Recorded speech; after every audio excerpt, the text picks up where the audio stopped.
வணக்கம் நேர்களே. நம்ம இன்னைக்கு இன்வெஸ்ட்மெண்ட் ரிலேட்டடா ஒரு முக்கியமான கான்செப்ட் பார்ப்போம். அது என்னதுன்னா, options trading is a death drop அப்படின்னு சொல்றாங்க. சில பேர் வந்து அத சூசைட் மிஷன் அப்படின்னு சொல்றாங்க. அது ரியலா அப்படிதானா? இல்ல அதுல ப்ராஃபிட்ஸ் மேக் பண்ண முடியுமா? அப்படிங்கிறத டீட்டெயில்டா பார்ப்போம். ஓகேங்களா? ஃபர்ஸ்ட் ஆப்ஷன்ஸ் ட்ரேடிங் அப்படின்னாலே ஈவன் ஃபியூச்சர்ஸ் இன்க்ளூடட் இன்ட்ராடே அதுலயும் ஸ்பெசிஃபிக்கா வந்து பாத்தீங்கன்னா இன்ட்ராடேல ஆப்ஷன்ஸ் அண்ட் ஃபியூச்சர்ஸ் மட்டும்தான் நம்ம இன்னைக்கு பார்க்க போறோம். அது கண்டிப்பா வந்து ரொம்ப ரிஸ்கான ஒரு ஈவென்ட் தான். என்னன்னு பாத்தீங்கன்னா வாலட்டிலிட்டி பாத்தீங்கன்னா ரொம்ப அதிகமா இருக்கும். அன்பிரடிக்டபிளா இருக்கும். நான் ஏன் அப்படி சொல்றேன் அப்படிங்கிறத உங்களுக்கு நான் நெக்ஸ்ட் ஸ்லைட்ஸ்ல டீடைல்டா எக்ஸ்பிளைன் பண்றேன். இங்க பாருங்க. ஃபர்ஸ்ட் வாலட்டிலிட்டி அப்படின்னா நம்ம வந்து கொஞ்சம் முன்ன பின்ன பிரைஸ் ஏறது கிடையாது. வித்தின் ஃபியூ மினிட்ஸ்ல பார்த்தீங்கன்னா 20 டைம்ஸ் ஈவன் 100 டைம்ஸ் கூட பிரைஸ் இன்கிரீஸ் ஆகும், டிக்ரீஸ் ஆகும். ஃபார் எக்ஸாம்பிள் ரூ. 1 இருக்க ஒரு ஸ்ட்ரைக் பிரைஸ் பார்த்தீங்கன்னா ரூ. 50 கூட வரும், ரூ. 80 கூட வரும். அது ரீசென்ட்டா பார்த்தீங்கன்னா இந்த மாரி ஸ்பைக்ஸ் ரொம்ப நெறைய நடக்குது. ஈவன் உங்களோட ட்ரேடிங் சார்ட்ல போய் பார்த்தீங்கன்னா கூட அந்த ஸ்பைக்ஸ் ரிஜிஸ்டரே ஆயிருக்காது. ஆக்சுவலா பிரைஸ் மூவ் ஆயிருக்கும். ஆனா அந்த சார்ட்ல இருக்காது. ஏன்னா ஃபிராக்ஷன் ஆஃப் செகண்ட்ஸ் வந்து அந்த ஸ்பைக்ஸ் அடிச்சுட்டு போயிடும். ஸோ உங்களோட ஸ்டாப் லாஸ் எல்லாம் ஹிட் ஆயிடுச்சுன்னா, நீங்க எல்லாமே ஹியூஜ் லாஸ்ல இருப்பீங்க. ஓகேங்களா? அதுதான் வந்து ஹை வோலட்டிலிட்டி. நெக்ஸ்ட் பார்த்தீங்கன்னா, ஆப்ஷன்ஸ் ட்ரேடிங் பண்ற நெறைய பேர் பார்த்தீங்கன்னா, ப்ராப்பரான கைடன்ஸ் இல்லாம தான் பண்றாங்க. 3 பார்த்தீங்கன்னா, எமோஷனல் டெசிஷன். ஃபார் எக்ஸாம்பிள் வந்து எனக்கு ஸ்டார்ட் பண்ணும்போது பார்த்தீங்கன்னா, ஒரு சின்ன லாஸ் ஆயிருக்கு. ஓகே நான் இன்னும் கொஞ்சம் மணி போட்டு நான் லாஸ கவர் பண்ணிடுறேன். இன்னும் கொஞ்சம் கவர் பண்ணிடுறேன். இன்னும் கொஞ்சம் கவர் பண்ணிடுறேன்னு சொல்லிட்டு, பெரிய எமோஷனல் டெசிஷன்ஸ்லாம் எடுத்துருவாங்க சில பேரு. அதுவும் பார்த்தீங்கன்னா, பெரிய சேலஞ்சு தான். நெக்ஸ்ட் பார்த்தீங்கன்னா, லிவரேஜ் குடுப்பாங்க. எல்லா புரோக்கரேஜும் பார்த்தீங்கன்னா, ஆப்ஷன்ஸ் ட்ரேடிங்க்கு மட்டும் லிவரேஜ் குடுப்பாங்க. நீங்க வந்து 50% கேஷ் வச்சிருந்தா போதும். 50% வந்து மார்ஜின் பிளெட்ஜ் பண்ணி ஸ்டாக்ஸ பிளெட்ஜ் பண்ணி யூஸ் பண்ணிக்கலாம் அப்படின்னு சொல்லுவாங்க. ஆனா, இன்கேஸ் உங்களோட பொசிஷன் லாஸ் ஆகுது அப்படின்னா, நீங்க வந்து அப்ப கேஷ் வந்து ஆட் பண்ணி தான் ஆகணும். டெபாசிட் பண்ணி ஆகணும். ஸோ அது பார்த்தீங்கன்னா, இன்னும் உங்களோட லாஸ வந்து அப்படியே பெருசாக்கிட்டே போகும். ஓகேங்களா? ஸோ அதனால கான்சிக்வென்ஸ் பார்த்தீங்கன்னா, ரொம்ப வொர்ஸ்ட்டா இருக்கும். அதே மாரி நான் இது ஏற்கனவே சொன்னது தான். ப்ராப்பரான நாலேட்ஜ் இல்லாம, கைடன்ஸ் இல்லாம பண்றது ரொம்ப ரொம்ப ரிஸ்க்.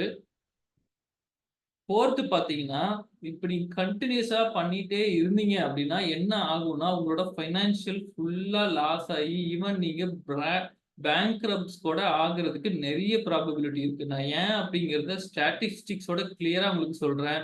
அதே மாரி பார்த்தீங்கன்னா, உங்களோட மென்டல் டோல் பார்த்தீங்கன்னா, ரொம்ப வொர்ஸ்ட் ஆயிடும். ஈவன் நான் ரீசென்ட்டா என்னோட கிளையண்ட் ஒருத்தர மீட் பண்ணேன். ஓகேங்களா? அவரும் நானும் 10 இயர்ஸ்க்கு முன்னாடி பார்த்தீங்கன்னா, ஒரே கம்பெனில வொர்க் பண்ணிட்டு இருந்தோம் கொலீக்ஸா.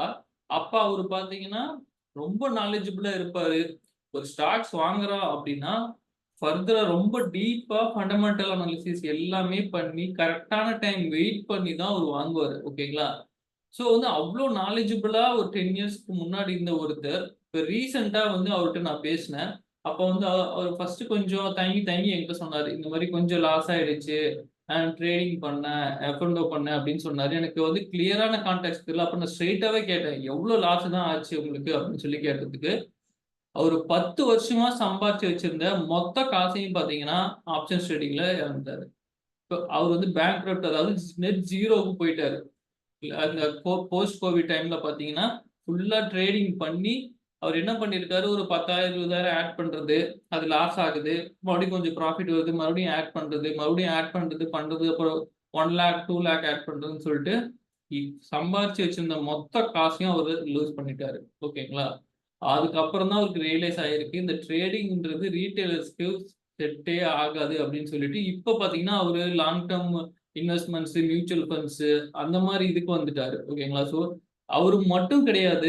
நான் நெறைய கிளையண்ட்ஸ் மீட் பண்ணியிருக்கேன். எல்லாருமே பார்த்தீங்கன்னா, பயங்கரமா ட்ரேடிங்ல லூஸ் பண்ணியிருக்காங்க. ஆனா, என்ன அதுல வொரியிங் ஃபேக்டர்னா, அதுல சிலர் பார்த்தீங்கன்னா, நான் மறுபடியும் ட்ரேடிங் தான் பண்ண போறேன். நான் வந்து இப்ப சம்பாதிக்க போறேன். மறுபடியும் வேலைக்கு போய் நான் ஏர்ன் பண்ணிட்டு, திரும்பவும் நான் ட்ரேடிங்குள்ள தான் போறேன்றாங்க. ஸோ, அதுதான் வொரியிங் ஃபேக்டர். ஓகேங்களா? தயவு செஞ்சு அந்த மாரி பண்ணாதீங்க. இது எல்லாமே நான் உங்களுக்கு ஏற்கனவே எக்ஸ்பிளைன் பண்ணிட்டேன். வாலட்டிலிட்டி அதிகமா இருக்கும். பிரெடிக்ட் பண்ண முடியாது. ரிஸ்க் மேனேஜ்மென்ட் நம்மளால ஹேண்டில் பண்ணவே முடியாது. ரீட்டெயில் இன்வெஸ்டர்ஸா. ஓகேங்களா?